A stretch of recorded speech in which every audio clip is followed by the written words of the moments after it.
Hi, my name is Sam Bennett. I grew up in Chicago. I started off as an actor. I was one of those kids who did all the plays in school and went to theater camp and did plays in the living room. And, my idea of a good time was reading Shakespeare when I was 9. Like that was that was me.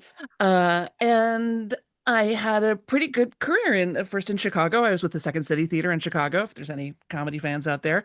And then I moved to LA and, famous, I don't know, but I was on Days of Our Lives, I was on Modern Family, I was on Drew Carey show, Oh yeah, like she has a legit IMD page. Like she's for real. yes, I do. But along the way, I got really interested in this question of like how do highly creative people make decisions?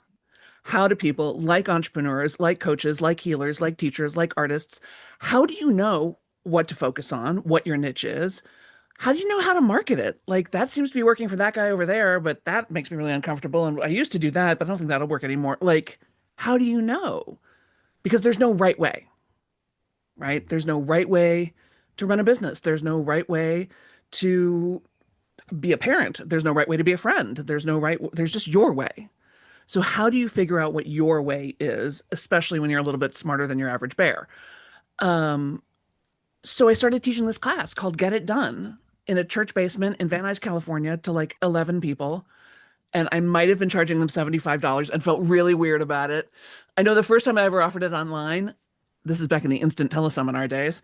Um, it was a 6-week course that was $365 because I priced it to be $1 a day for your project, right? There's my little internal logic there.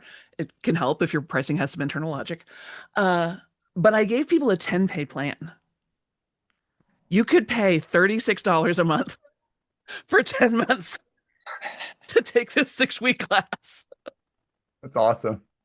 Um, and it just sort of grew from there. I ended up writing a book called Get It Done From Procrastination to Creative Genius in 15 Minutes a Day that got endorsed by Seth Godin, which, like, I'm so not over that. He could not have been lovelier. I don't know. My second book is called Start Right Where You Are: How Little Changes Make a Big Difference for Overwhelmed Procrastinators, Frustrated Overachievers, and Recovering Perfectionists. And then my most recent book is about to turn 1 next week. She's having her first birthday. It's called The 15-Minute Method: The Surprisingly Simple Art of Getting It Done. And So I sort of evolved out of, sort of grew my acting career into a teaching and speaking and writing and coaching career. by the way, So Sam good. is not just a best-selling author. She's like for real. Like her books are in Barnes and Noble. She's the real deal. I just saw a statistic about how few authors get into bookstores. Oh yeah, it's wild. It's It's like wild. so much less than 1%. You should be so proud. I'm so much more proud now that I know.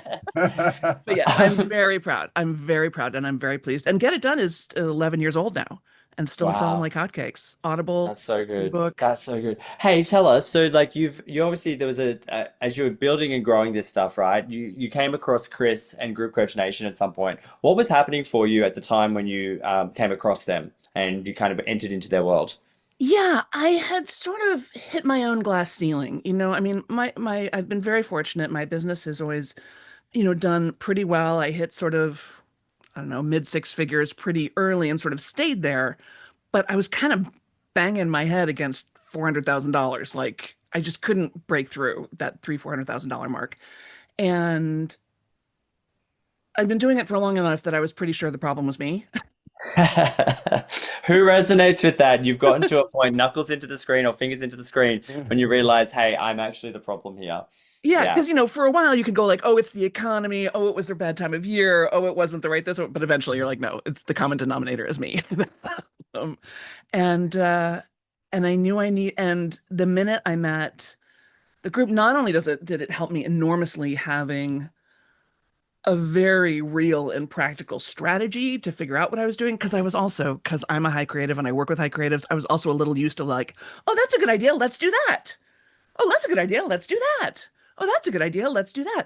Which meant that, among other things, I was like the kid with too many Christmas presents. I'm like, oh, let's offer book coaching. Oh, let's offer speaking. Oh, let's offer branding. Oh, let's offer, it's amazing I ever made any money because I don't think anybody knows what I do. But, in an effort to not keep myself bored. Um, and so it helped me to like just get super strategic, way more than I was comfortable with, around, no, really. what am I doing? What is the promise? Who is this for? And what am I promising them? And how can I communicate that to them in a way that's going to make them not even blink before they say yes? So good, so good. As you're going through this whole process with Chris and the team and you're getting this, is there any moments where you butted heads against the wall and were like faced up by your own fear and you're like, yeah, okay, so that's There a was yes. there was a time in there that we could call, sort of the messy middle, the grown, because you start something, you start a new course, you start a new project, and you're like, yay, this is great.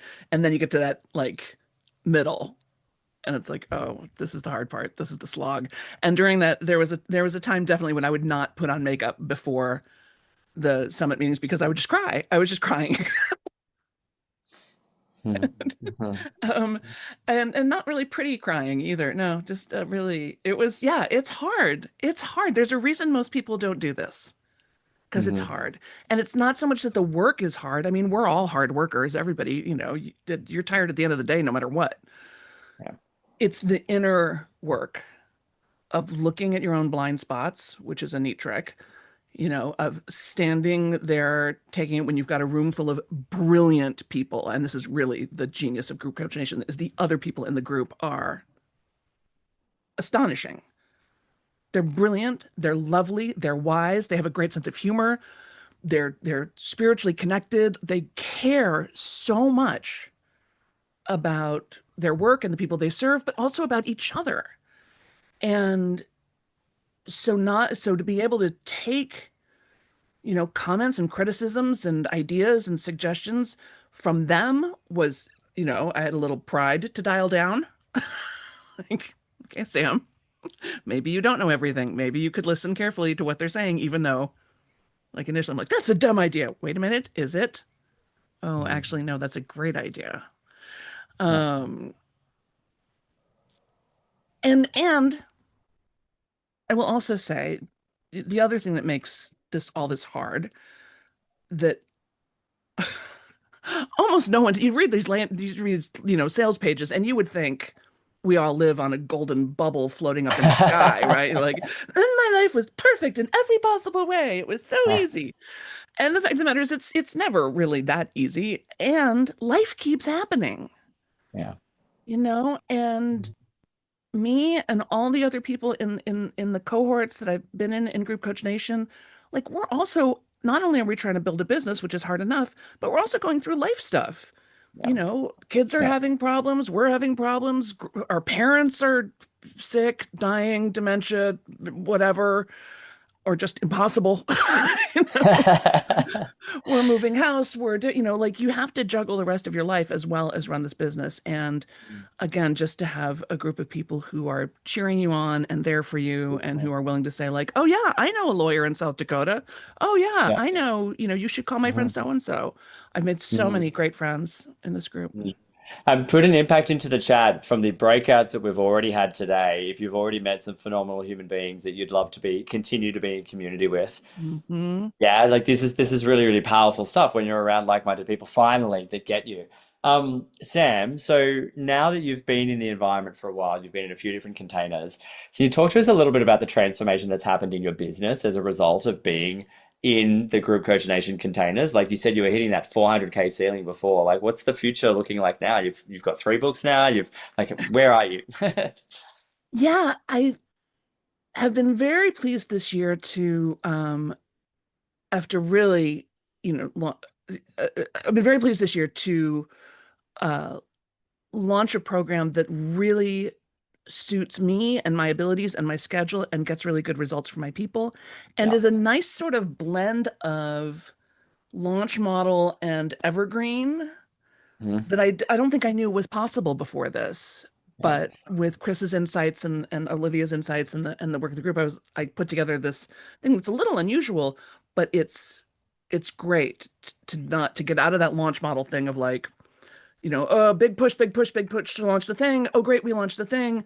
Now we deliver the thing. Oh shit, now we're out of money. We got to start all over again. Um,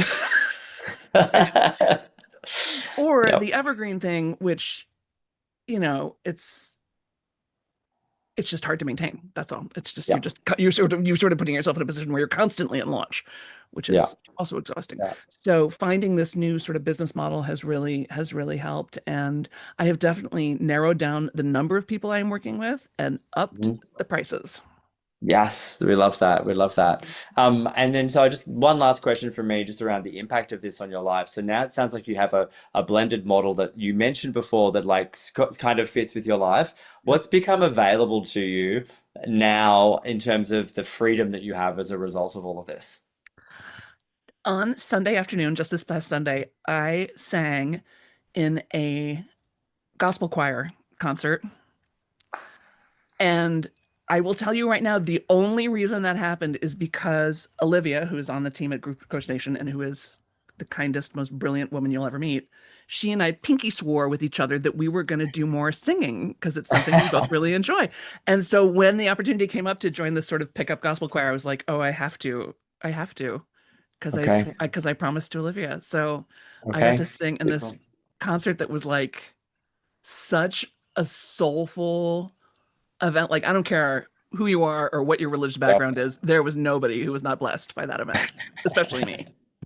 That's so good. So beautiful. All right, guys, into the chat. What is your biggest takeaway from listening to Sam about her journey in transitioning into a group model? Let's give her some feedback as well. Into the chat. What's your biggest takeaway from her? Sam, it's always a delight talking to you. You bring I'm such a so great glad to energy see here. you. Thank you. Thank you. Yeah. Sam, Right back Sam, at you, babe. I so appreciate you. I honestly, Sam, working with you is like a joy every day. It's so Well, I'm great to so see glad because I refuse to leave. you. Okay, good. Like, really, Who my wants time should have been clients up, that refuse to leave? people come and go. I'm like, no, no, no, no, I'm staying. You can't get rid Yeah. of me. So good. Sorry. So Um, good. Sam, thanks so much for being with us.